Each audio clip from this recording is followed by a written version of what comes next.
apa katamu bagi hidup kami di sini masing-masing. Terima kasih untuk perlindunganmu, untuk kesehatan yang kau beri. Terima kasih untuk berkat yang telah kau berikan juga buat kami, Tuhan.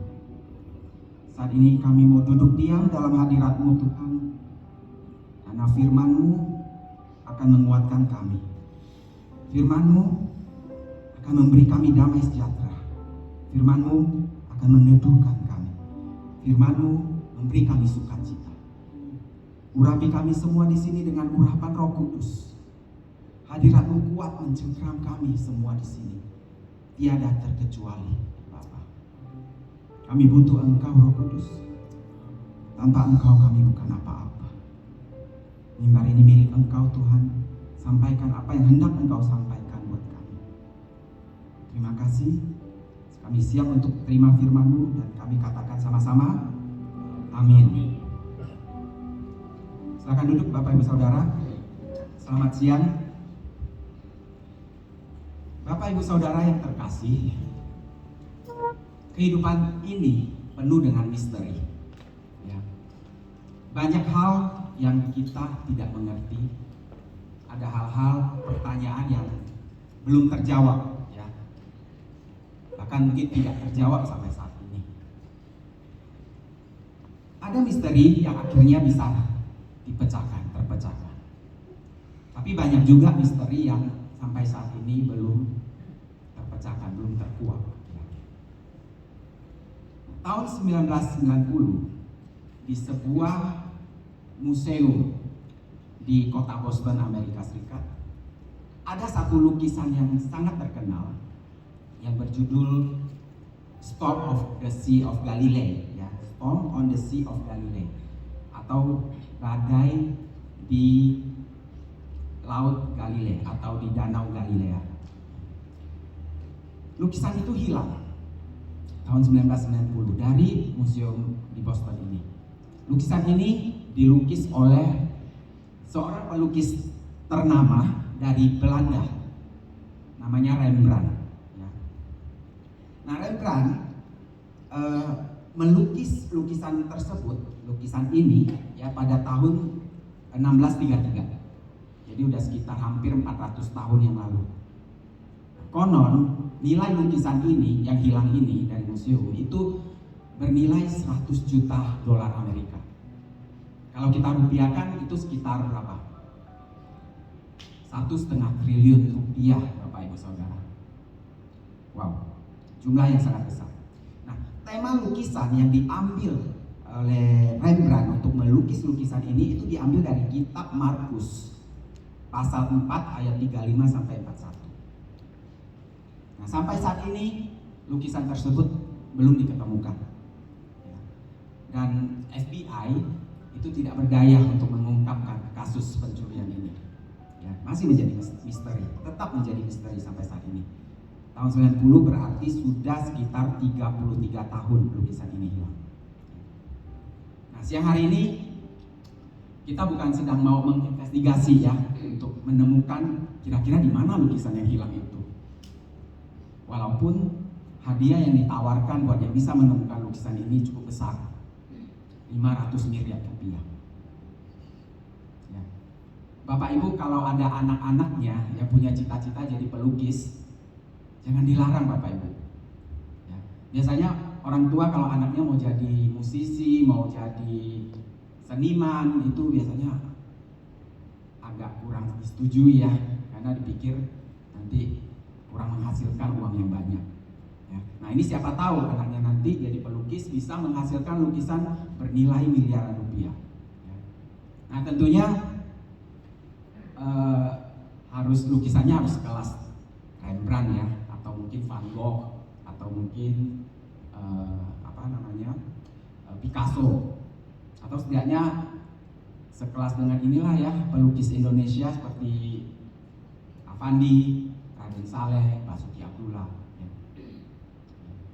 Jangan nanti kalau sudah jadi pelukis lukisannya nggak laku, saya diminta tanggung jawab untuk beli lukisannya. Harus pecahin celengan deh saya untuk beli. Ya. Nah, mari kita buka di Markus 4 ayat 35 sampai 41 ya. Inspirasi dari lukisan Rembrandt ini. Kita baca sama-sama Bapak Ibu Saudara. Markus 4 ayat 35 sampai 41. Yang pria mulai di ayat 35, kemudian wanita dan seterusnya ya. Oke. 3 2 1.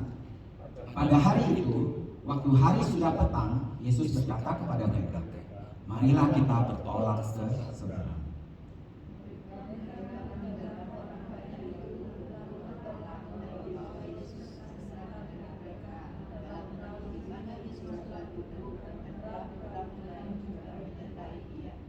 Lalu mengamuklah taufan yang sangat dahsyat dan ombak menyembur masuk ke dalam perahu sehingga perahu itu mulai penuh dengan air.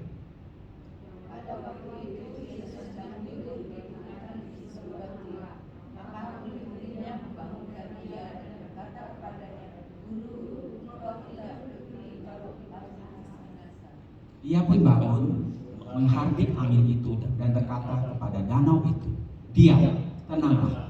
Lalu angin itu reda dan danau itu menjadi teduh sekali.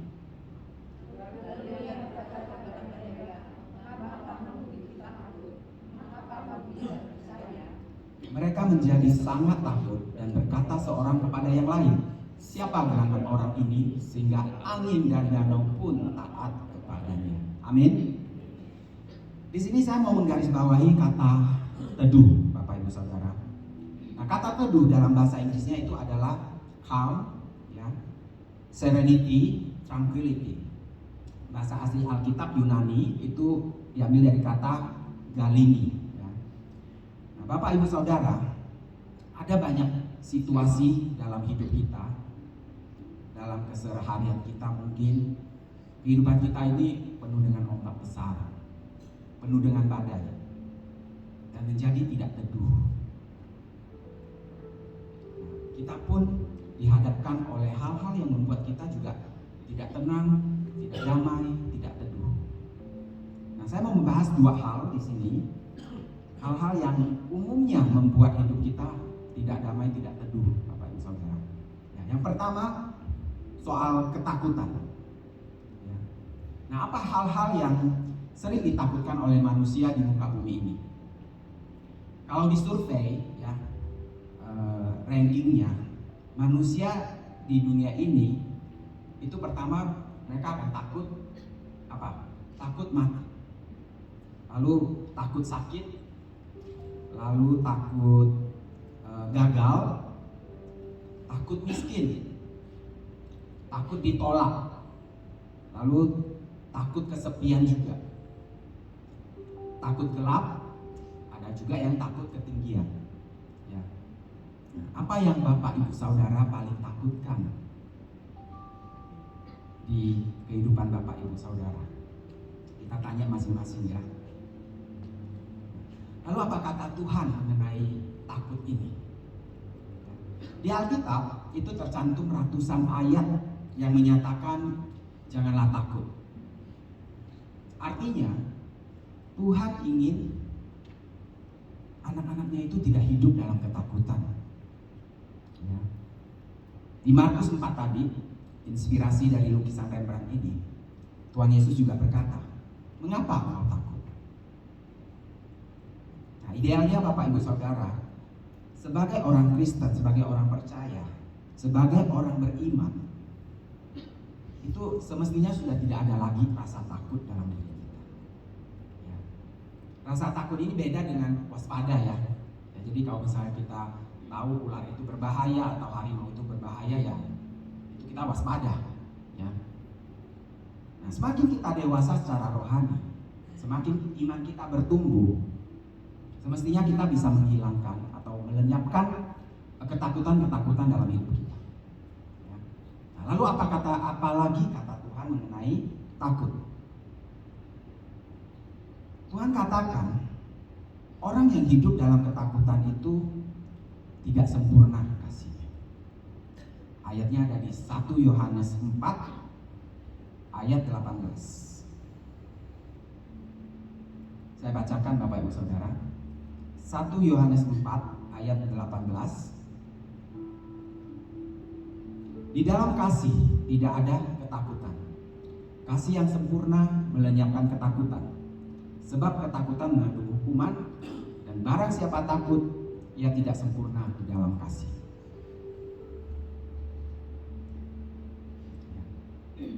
Orang yang hidup dalam ketakutan, Tuhan katakan kasihnya belum sempurna. Padahal hukum terutama dari Tuhan itu adalah kasih. Tapi Bapak Ibu Saudara, dari semua rasa takut yang ada di dunia ini, ada satu rasa takut yang Tuhan izinkan untuk kita takuti. Apakah itu?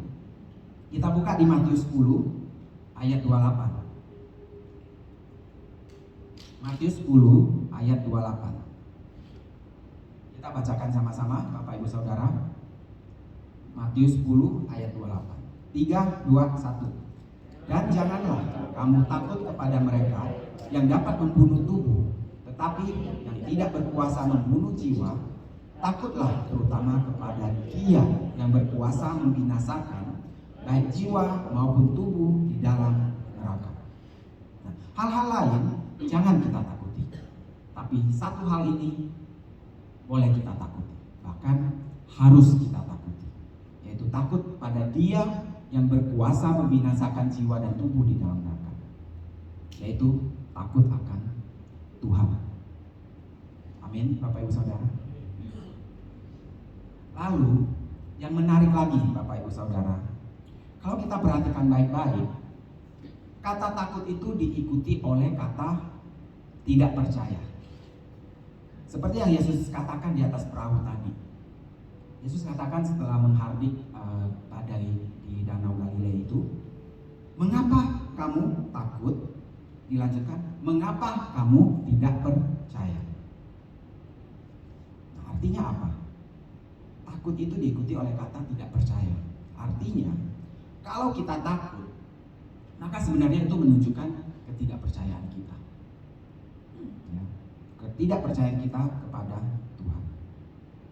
Nah, kenapa rasa takut itu identik dengan tidak percaya atau berhubungan dengan tidak percaya?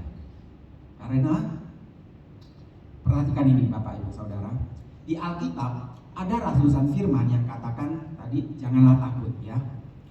Ada yang katakan juga bahwa janganlah takut di Alkitab kita ya, di satu buku Alkitab kita di 66 kitab itu ada 365 kali disebutkan ayat janganlah takut.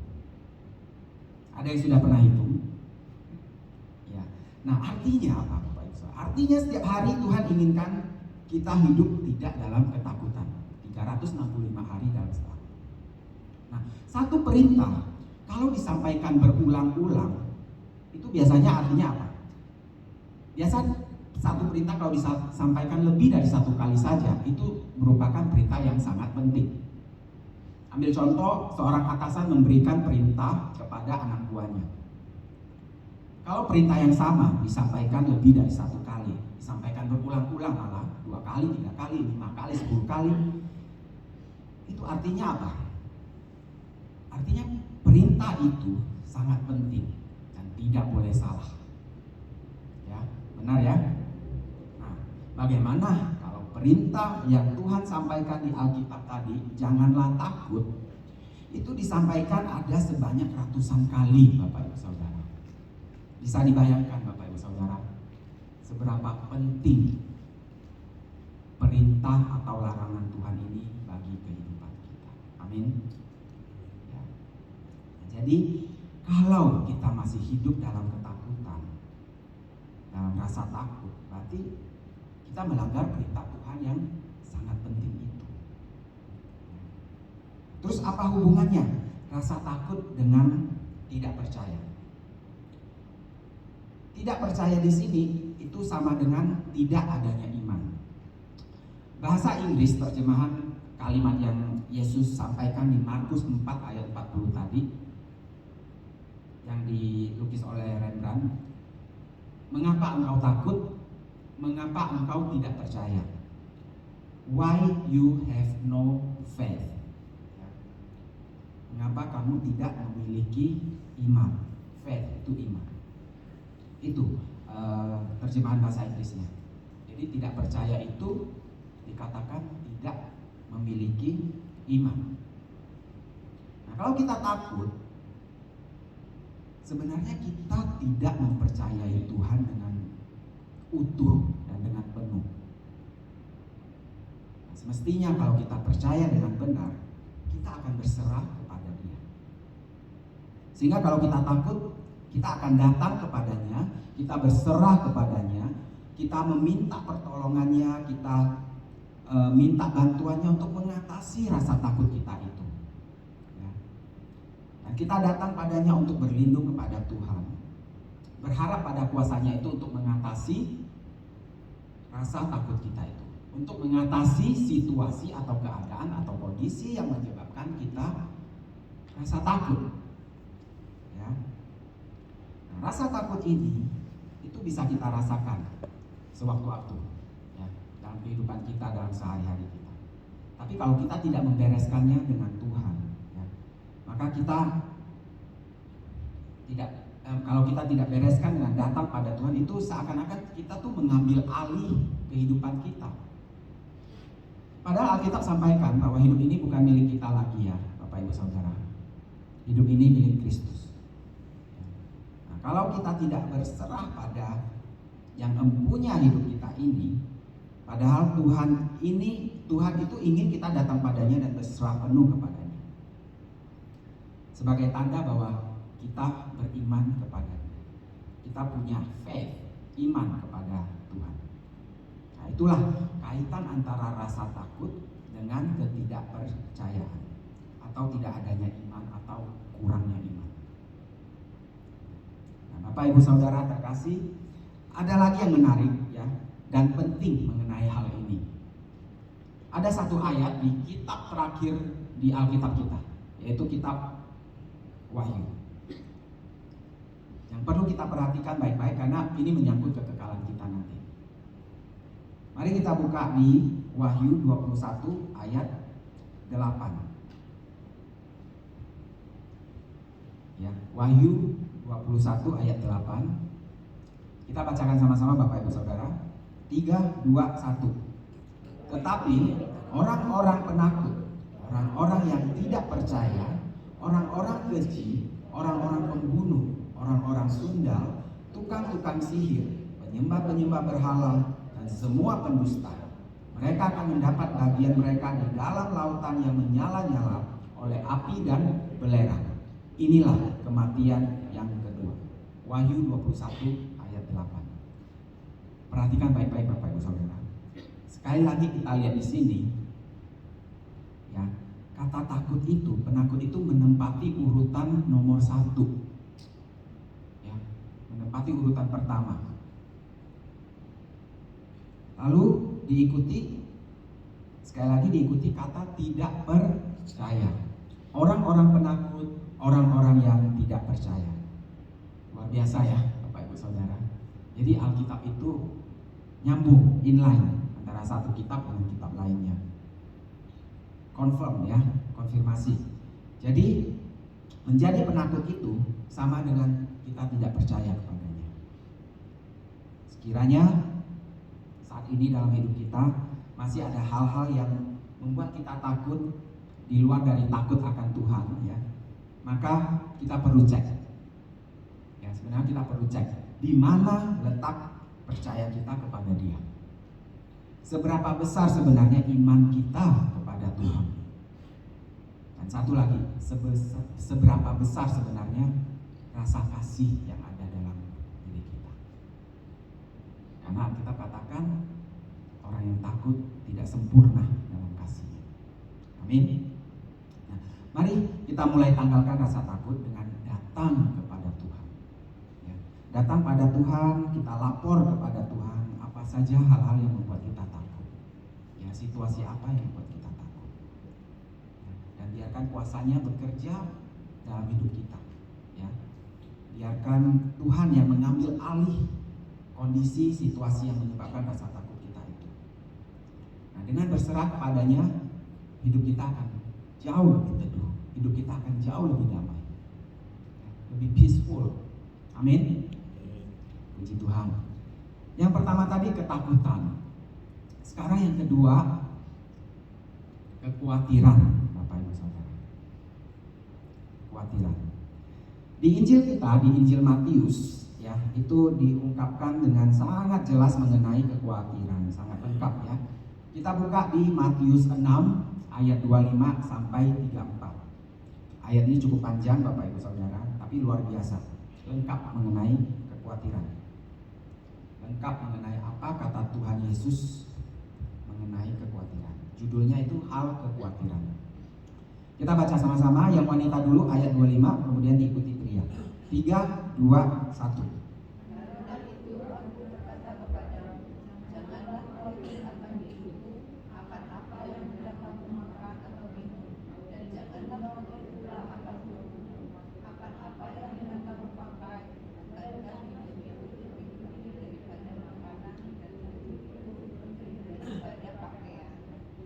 Pandanglah burung-burung di langit yang tidak menabur, yang tidak menuai, dan tidak mengumpulkan bekal dalam lumbung, namun diberi makan oleh Bapamu yang di surga.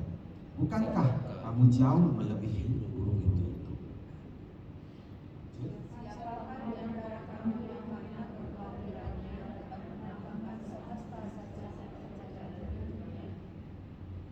Dan mengapa kamu khawatir akan pakaian? Perhatikanlah bunga bakung di ladang yang tumbuh tanpa bekerja dan tanpa memintal.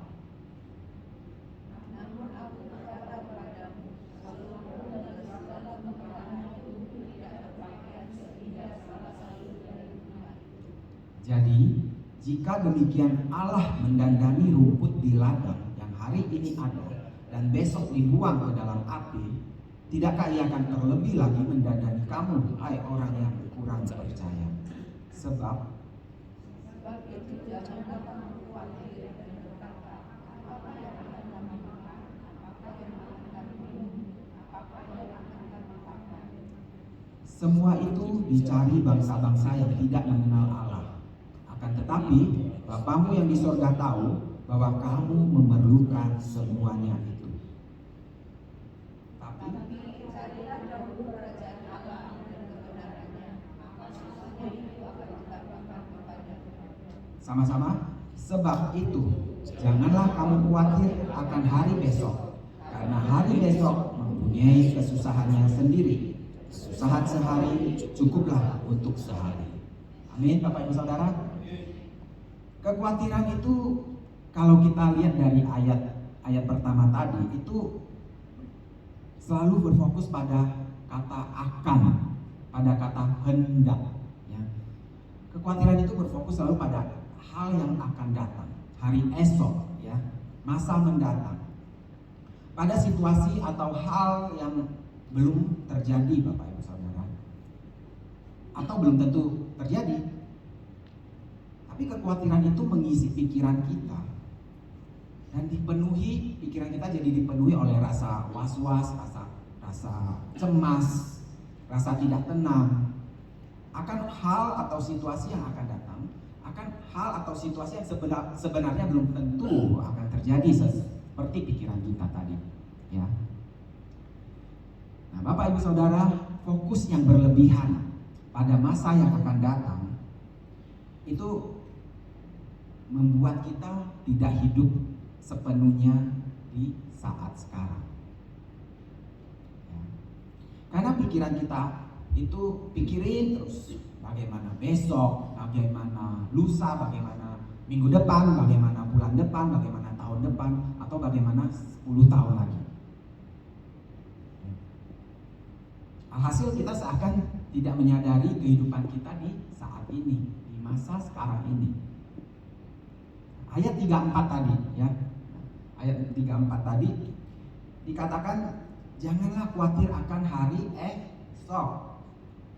Khawatir akan hari esok itu membuat kita seakan-akan seperti tidak nginjak tanah, Bapak Ibu Saudara.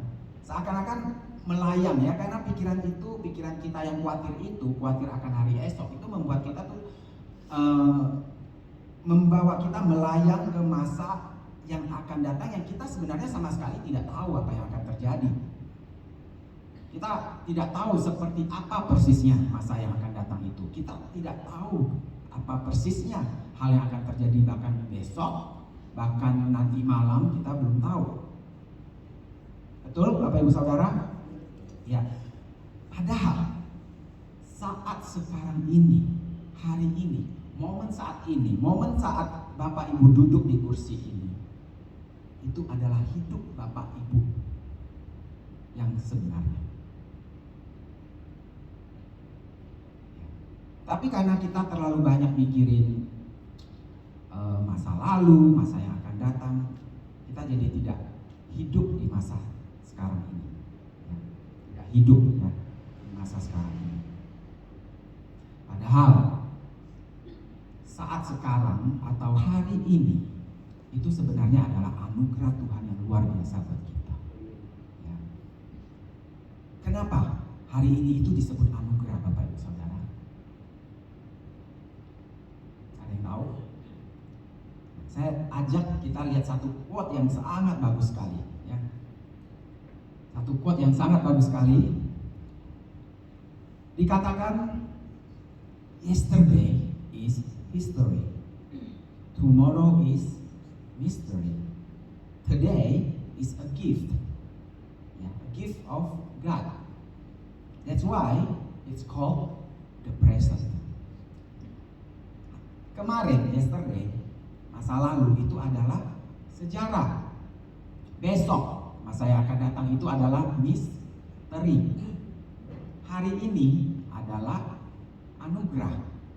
Makanya kita sebut itu present atau hadiah, ya. Present ya. Jadi yang belajar bahasa Inggris pasti tahu ada namanya present tense. Present tense itu pola kalimat yang untuk masa sekarang atau now, ya. Yesterday, masa lalu, kemarin, ya, itu adalah sejarah. Nah, Bapak Ibu Saudara, itu kita tidak hidup di masa lalu. Sekali lagi, kita hidup di masa sekarang.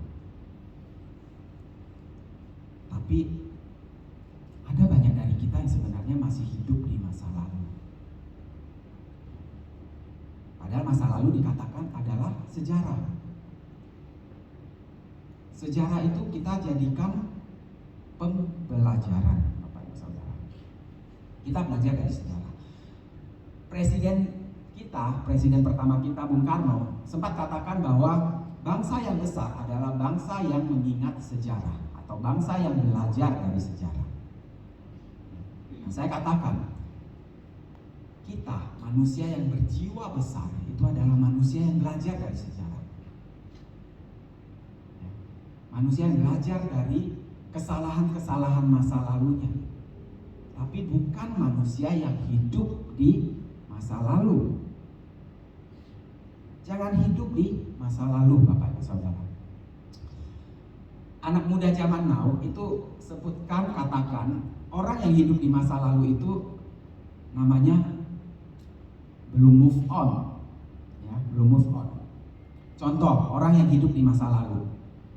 Orang yang hidup di masa lalu, contohnya misalnya putus dari pacarnya, sudah jalan sebulan, setahun, belum bisa lupakan pacarnya ini, kepikiran terus, ya. Nah, itu contoh yang orang yang masih belum bisa move on, ya, adik-adik. Lalu contoh lagi orang yang hidup di masa lalu adalah orang yang tetap lakukan dosa yang sama yang sering dia lakukan di masa lalu. Padahal sekarang ini, saat ini dia sebenarnya sudah tahu banyak mengenai kebenaran-kebenaran yang Tuhan sampaikan, yang Tuhan kasih tahu dia. Tapi dia masih hidup dalam dosa masa lalu. Ada juga orang yang hidup di masa lalu itu hidup dalam rasa bersalah, ya.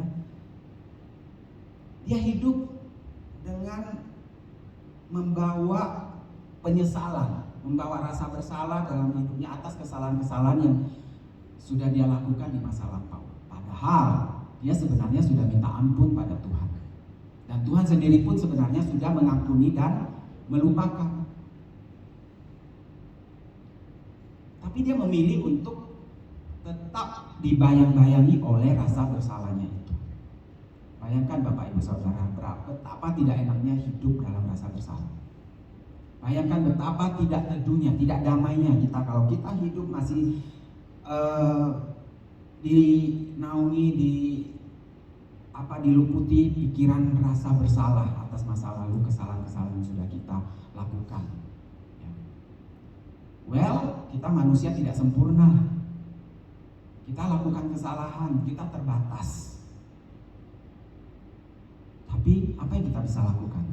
Kita belajar dari kesalahan kita. Kita belajar dari masa lalu kita. Kita belajar dari sejarah. Ya. Nah, belajar dari sejarah atau pengalaman.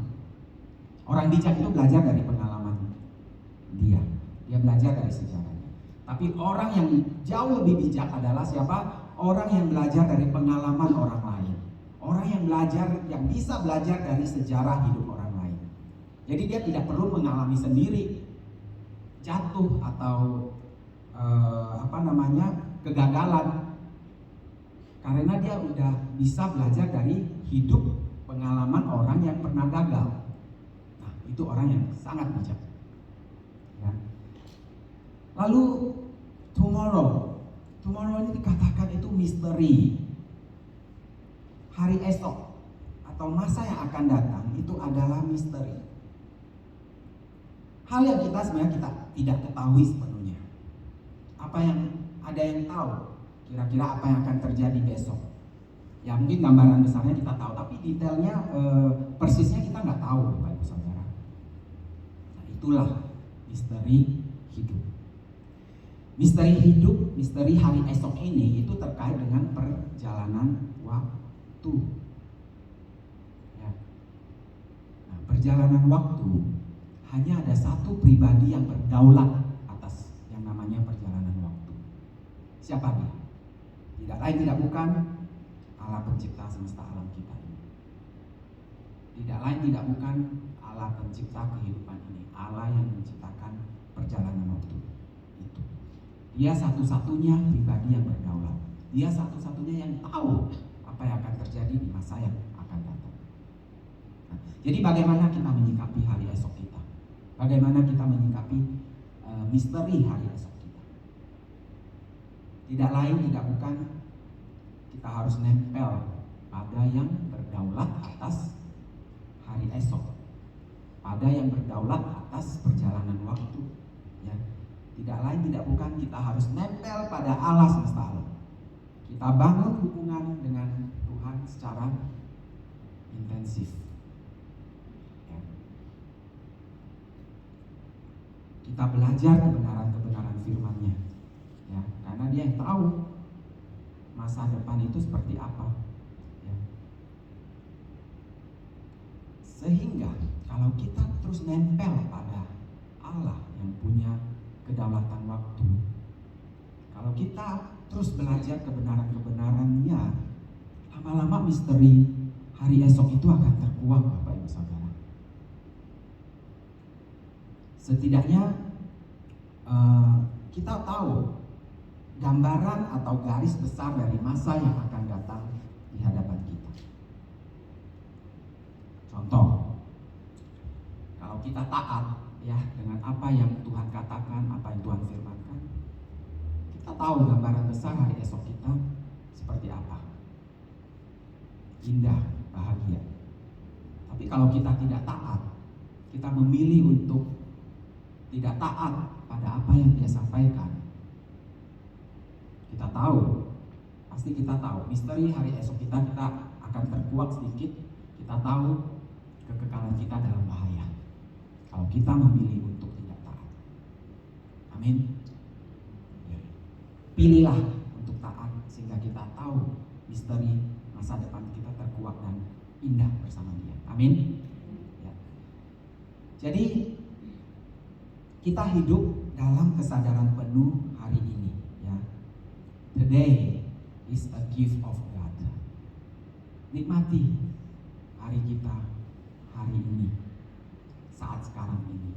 Ya. Kita serahkan masa depan kita pada Dia. Kita lupakan masa lalu kita. Kita belajar saja dari masa lalu kita. Amin. Bapak Ibu Saudara, sama seperti rasa takut tadi ya. Rasa khawatir itu juga membuat hidup kita ini tidak tenang.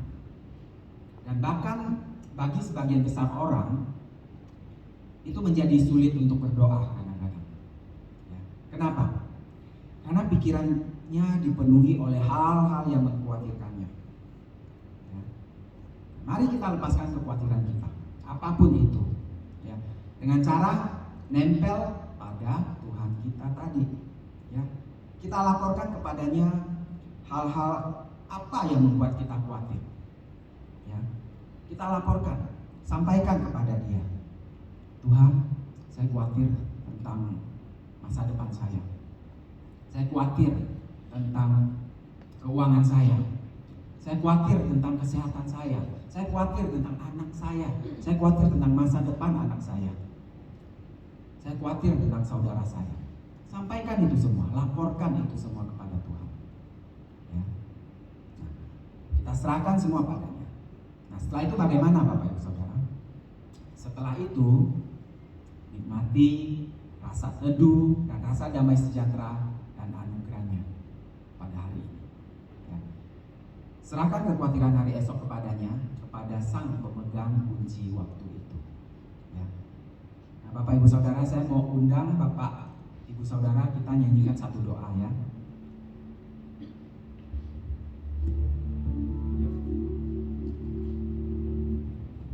Bawa aku Tuhan. Bawa aku Tuhan ke tempat yang maha tinggi. Bawa aku Tuhan ke tempat yang maha kudus, agar ku mengerti semua yang Engkau inginkan. Ku pahami hati perasaanmu. Sekarang aku datang tenggelam di hadiratmu. Beriku mengenal lebih dalam pribadimu. Dengan rela hati ku terima rencanamu dan berjalan dalam kebenaran. Karena Engkaulah Allahku, Bapa yang mulia, beri warna jiwaku. Dalam aku teduh, ku temukan firdaus-Mu di keabadian-Mu. Mari kita ulangi dari awal sama-sama. Bawa aku Tuhan ke tempat yang maha tinggi. Bawa aku Tuhan ke tempat yang maha kudus, agar ku mengerti semua yang Engkau inginkan. Ku pahami hati perasaanmu. Bapak Ibu Saudara, kalimat pertama, kalimat kedua, katakan bahwa aku Tuhan ke tempat yang maha tinggi. Bapak Ibu Saudara, kalau kita berada di tempat yang tinggi, masalah apapun, kekhawatiran apapun, ketakutan apapun, itu akan kelihatan kecil. Kenapa? Karena kita memandang dari sudut pandang Tuhan di maha tinggi. Ya. Kita berdoa Tuhan bawa kita terus ke tempat yang maha tinggi, sehingga apapun permasalahan, kekhawatiran, ketakutan yang kita hadapi, itu seakan-akan kecil, Bapak Ibu Saudara. Dan itu tanda kita juga berserah kepada Dia. Ya. Kita ulangi lagi. sungguh-sungguh Bawa aku Tuhan ke tempat yang maha tinggi. Bawa aku Tuhan ke tempat yang maha kudus, agar ku mengerti semua yang Engkau inginkan. Ku pahami hati perasaan. Bait kedua, Sekarang aku datang tenggelam di hadirat-Mu. Beriku mengenal lebih dalam Berarti kami semua di sini pribadimu. hadirat-Mu kuat bersama kami. Dengan rela hati ku terima rencana-Mu dan berjalan dalam kebenaran. Akui Dia Tuhan kita. Karena Engkaulah Allahku, Bapa yang mulia, berwarna jiwaku. Dalam-Mu aku teduh, ku temukan firman-Mu di keabadian-Mu. Kita akui bahwa Engkaulah Allahku, Bapa yang mulia. Kalau kita memiliki Allah yang luar biasa, apalah arti kekhawatiran kita? Apalah arti ketakutan kita? Apalah arti masalah-masalah fana di hidup kita? Ya. Mari kita katakan lagi dari ref bahwa Engkaulah Allahku. Karena Engkaulah Allahku, Bapa yang mulia, beri warna jiwaku. Sampaikan kepada Dia. Dalam-Mu aku teduh, ku temukan firman-Mu di keabadian-Mu. Karena Engkaulah Allahku, Karena Engkaulah Allahku, Bapa yang mulia, beri warna jiwaku. Dalam-Mu aku teduh, ku temukan firman-Mu di keabadian-Mu. karena Engkaulah Allahku, Karena Engkaulah Allahku, Bapa yang mulia, beri warna jiwaku.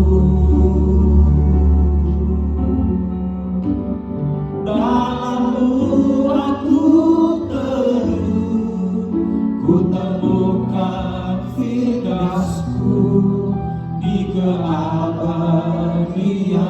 katakan sekali lagi dengan sungguh-sungguh. Angkat tangan kita.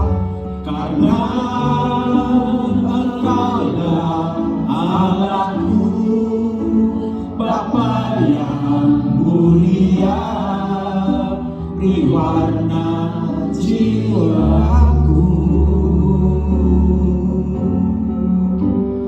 Dalam-Mu aku teduh, ku temukan firman-Mu di keabadian-Mu. Dalam-Mu aku teduh.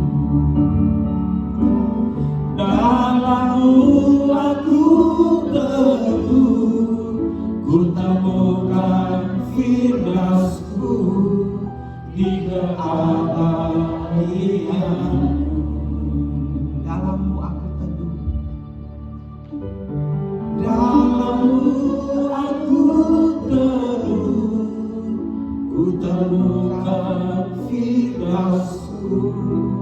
di keabadianku. Yes. Dalam Tuhan kita temukan surga kita, firdaus kita. Bapak Ibu Saudara. Bapak Ibu Saudara, saya mengerti orang yang paling sering khawatir dalam hidupnya itu biasanya adalah orang tua, khawatir terhadap anak-anaknya, khawatir terhadap anak cucunya, masa depan anaknya, penghidupan anaknya, ya.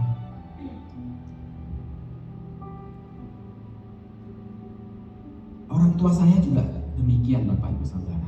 Papa mama saya terutama orang yang suka khawatir.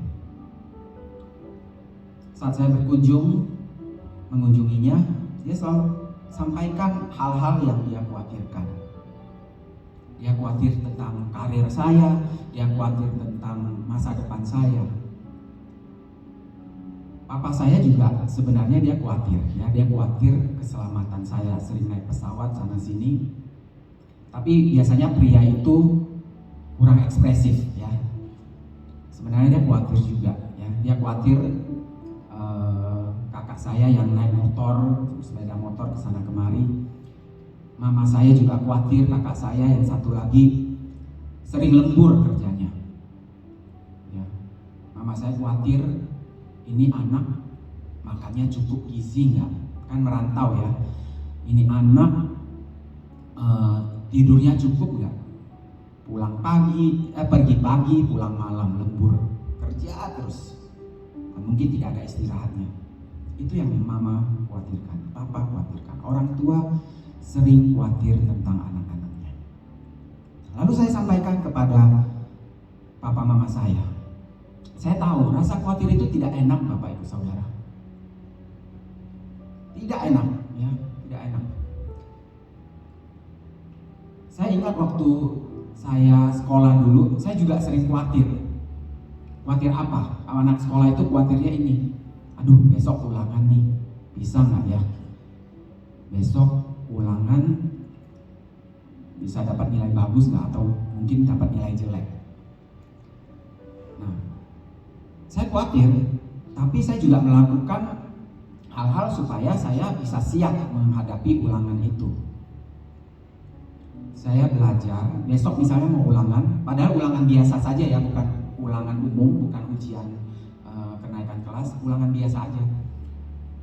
Kalau besok ulangan, 1 hari sebelumnya saya akan pulang sekolah, saya akan nggak kemana-mana, plototin buku terus, ya, belajar, hafalin, kemudian coba kerjain contoh-contoh soal dan sebagainya. Tapi saya tetap khawatir. Dan satu hal yang sepupu saya, dia sempat lihat saya, kemudian kata-katanya sangat bagus, ya, langsung membuat saya tersadar. Kata-katanya seperti ini, lah, kamu sudah belajar, kamu sudah persiapkan, lalu buat apa lagi kamu khawatir? Wow, kalimatnya sederhana sih, tapi itu mengingatkan saya, oh iya, buat apa saya khawatir lagi? Toh saya sudah persiapkan segala sesuatunya. Ya, tinggal saya berserah kepada Tuhan. Ya. Nah, saya tahu rasa khawatir itu tidak enak. Makanya saya katakan pada papa mama saya di masa-masa tua mereka, Pak, Ma, daripada khawatir kepada anak-anak papa mama, mendingan bicara pada Tuhan. Mendingan papa mama berdoa kepada Tuhan, sampaikan apa yang papa mama khawatirkan tentang anak-anak papa dan mama. Karena khawatirnya mama, khawatirnya papa itu tidak membantu kami di Jakarta yang sedang merantau. Khawatirnya itu tidak membantu sama sekali, tapi malah membuat sesak di hati dan pikiran papa dan mama, membuat hidup papa dan mama nggak nyaman, nggak damai. Saya katakan pada papa mama, doa, sampaikan apa saja kekhawatiran papa dan mama pada Tuhan. Doakan anak-anak papa dan mama. Ibu Saudara, kalau dalam kekhawatiran, segera sampaikan kepada Tuhan agar pikiran kita bersih kembali, agar pikiran kita damai dan teduh kembali. Amin. Nah, sebagai penutup, ada satu ayat yang sangat indah, ya. Filipi 4 ayat 6 sampai 8. Ya, mari kita buka Filipi 4 ayat 6 sampai 8. Kita bacakan sama-sama di ayat 6 dulu, ya. 3, 2, 1. Janganlah hendaknya kamu khawatir tentang apapun juga, tetapi nyatakanlah dalam segala hal keinginanmu kepada Allah dalam doa dan permohonan dengan ucapan syukur. Nah, jelas ya Bapak Ibu Saudara, ayat 6 ini jelas katakan nyatakan segalanya. Apapun bentuk kekhawatiran, ketakutan Bapak Ibu Saudara, nyatakan kepadanya. Tuhan menunggu, Tuhan terima. Bapak Ibu Saudara, laporkan kepada Dia apa yang menjadi kekhawatiran kita. Bicara kepada Dia. Ya. Nah, lanjut ayat 7. Damai sejahtera Allah yang melampaui segala akal akan memelihara hati dan pikiranmu dalam Kristus Yesus. Nah, ini luar biasa, ayat Alkitab ini amazing ya. Ayat 6 katakan serahkan kekhawatiran. Nah, kalau kita sudah serahkan kekhawatiran kita padanya, maka apa saudara? Maka ada damai sejahtera Allah yang melampaui segala akal, yang akan memelihara hati dan pikiran kita. Wow.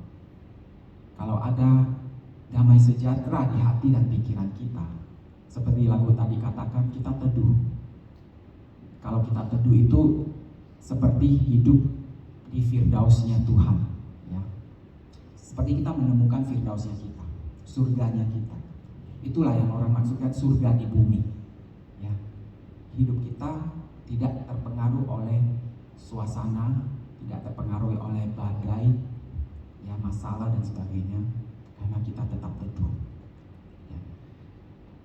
Nah, lalu kalau kita sudah serahkan khawatir di pikiran kita, maka berarti pikiran kita ini tidak terisi lagi toh dengan pikiran-pikiran dengan rasa khawatir itu, ya. Kita udah serahkan nih kekhawatiran kita di pikiran kita kepada Tuhan, sehingga pikiran kita itu sudah nggak terisi lagi oleh rasa khawatir. Lalu apa yang harus kita isi di pikiran kita, Bapak Ibu Saudara? Apa yang harus kita pikirkan? Nah, ini luar biasa lagi. Ayat berikutnya langsung menjawab pertanyaan ini. Ayat 8. Kita bacakan sama-sama. Filipi 4 ayat 8. 3, 2, 1. Jadi akhirnya saudara-saudara, semua yang benar, semua yang mulia, semua yang adil, semua yang suci, semua yang manis, semua yang sedap didengar, semua yang disebut kebajikan dan patut dipuji, pikirkanlah semuanya itu. Amin.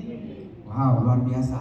Kekhawatiran itu di pikiran kita. Kalau kita sudah serahkan pada Tuhan, Tuhan suruh kita isi pikiran kita dengan hal-hal yang benar, pikirin hal-hal yang mulia, yang adil, yang suci, yang manis, yang sedap didengar, yang disebut kebajikan dan yang patut dipuji. Amin. Luar biasa ya. Satu statement buat closing yang sangat bagus. Perhatikan baik-baik Bapak Ibu Saudara. Khawatir itu tidak akan menghilangkan masalah besok, tetapi hanya akan menghilangkan kedamaian hari ini. Saya ulangi, khawatir tidak akan menghilangkan masalah besok, tetapi hanya akan menghilangkan kedamaian hari ini. Amin. Mari kita bangkit berdiri. Kita nyanyikan lagi lagu tadi.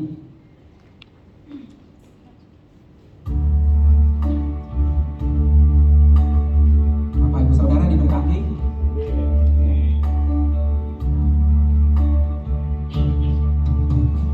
Bawa aku Tuhan ke tempat yang maha tinggi.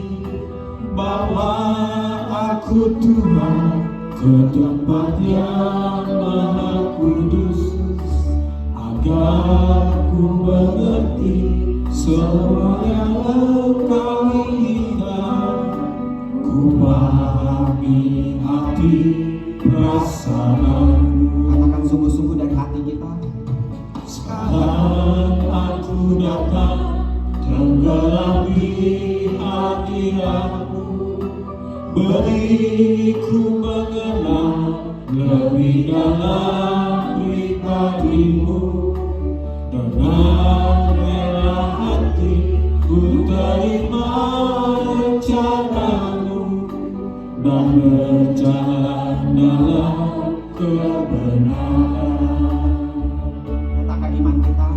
Karena Engkaulah Allahku, Bapa yang mulia, di warna jiwaku.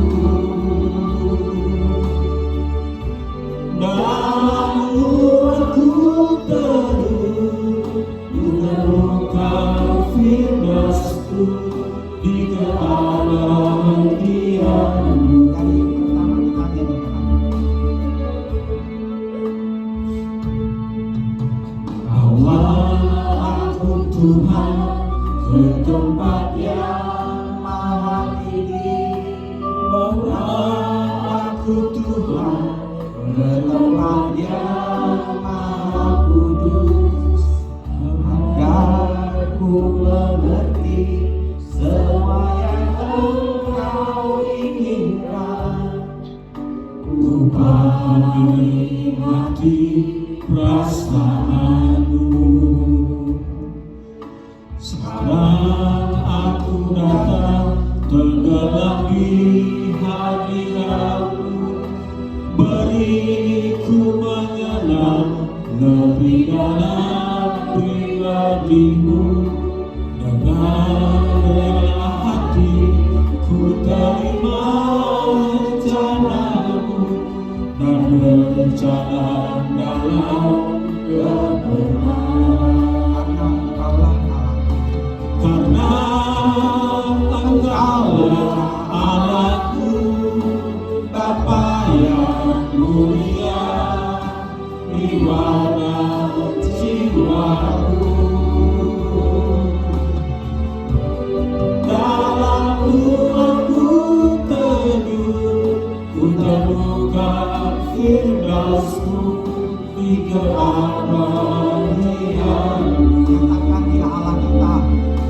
Karena Engkaulah Allahku, Bapa yang mulia, di warna jiwaku. Dalam-Mu aku teduh, ku temukan firman-Mu di keabadian. Sambil serahkan kekhawatiran kita, ketakutan kita, kita nyatakan Dia Allah kita. Engkaulah Allahku, Bapa yang mulia, di warna jiwaku. Amin.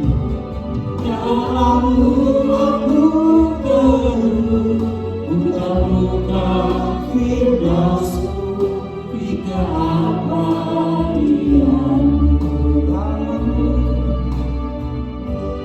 Dalam-Mu aku teduh, ku temukan firman-Mu di keabadian-Mu.